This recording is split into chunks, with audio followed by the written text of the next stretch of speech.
রাধে রাধে বন্ধুরা, কেমন আছো তোমরা? আশা করি সবাই ভালো আছো। সবাইকে আজকে শুভ রাধা অষ্টমী।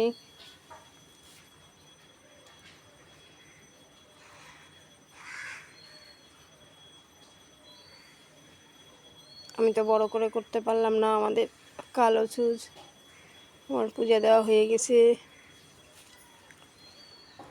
তোমরা কে কিভাবে করছো প্লিজ একটু শেয়ার করো,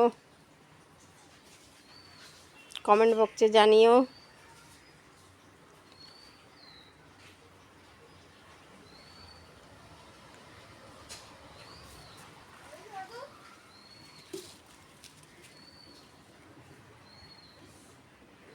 টাটা বন্ধুরা, সবাই ভালো থেকো, সবাইকে রাধে রাধে।